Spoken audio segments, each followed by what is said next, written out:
చూపిద్దామని. ఇదొక్కటి మీకు నేను ఎవిడెన్స్ చూపిస్తున్నానండి. ఈ పొలము మా తాతయ్య మా అమ్మకి పసుపు కింద రాసినటువంటి ఒరిజినల్ డాక్యుమెంట్ అండి. ఎప్పుడంటే ఇది రాసింది 1987 సంవత్సరంలో. ఇదిగోండి చూడండి, మా తాతయ్య అమ్మమ్మ వీళ్ళందరూ కూడా సంతకాలు పెట్టి రాసినటువంటి డాక్యుమెంటు. అయితే కుటుంబ పరిస్థితులను బట్టి ఇది మేము 2022 సంవత్సరంలో అమ్మిన మాట వాస్తవం. వాళ్ళకి అబద్ధం చెప్పవండి. మేము అమ్మినప్పుడు ఇప్పుడు వారసురాలుగా ఏమో అమ్మినప్పుడు ఏమో సంతకం పెట్టాలి కదండి. ఏమో సంతకం పెట్టలేదు. ఈమె తర్వాత నేను కదండి, నేను సంతకం పెట్టలేదు. మేమిద్దరం కూడా సంతకం పెట్టకుండా వాళ్ళ పేరు మీద పాస్బుక్ శాంక్షన్ అయిందండి.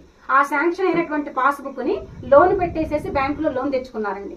ఇది ఎట్లా సాధ్యం అవుతుంది అంటే, పేర్లు ఒకటే అయితే రెవెన్యూ డిపార్ట్మెంట్ వాళ్ళు ముందు వెనక ఆలోచించారంటే వాళ్ళు చెప్పేటువంటి సమాధానం ఏంటంటే అధికారం వాళ్ళది, మేమేమీ చేయలేదు. ఈ ప్రూఫ్స్ తో సహా వెళ్తే మాలాంటి వాళ్ళని కోర్టుకి వెళ్ళమంటున్నారు. ఏమని తీసుకొని కోర్టుకి వెళ్ళగలనా నేను?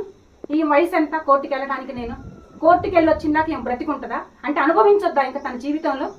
ఇదే జీవితమా పొద్దుగూకులు? అదేమంటే మా వల్ల కాదు. మీకు ఏదైనా డౌట్ ఉంటే ఎంఆర్ఓ గారు సింపుల్గా అండి మొన్న కొంచెం గట్టిగా మాట్లాడేసి మన అన్నయ్య గారిని వీరబాబు అన్నయ్య గారిని తీసుకొని వెళ్తే వాళ్ళు మాట్లాడిన మాట సింపుల్గా కోర్టుకి వేసుకోండి. కోర్టుకి వేసుకుంటే ఎన్ని సంవత్సరాలకు తేరాలి కోర్టుకి వెళ్తే? అప్పటి వరకు ఏం బ్రతికుంటుందా? ఏం అనుభవించలేనటువంటి ఆస్తి కూడా మాకు అవసరం లేదండి. మేము కోరేది ఒకటే, మాకు భూమి రాకపోవటం అనేది ప్రధానమైనటువంటి సమస్య కాదు కానండి. నేను అడిగేది ఒక్కటే ఏంటంటే, ఇట్లా అధికారాన్ని అడ్డం పెట్టుకొని చెయ్యనటువంటి వాటిని కూడా చేసుకోవటం అనేది కరెక్టా? ఇది కరెక్టా?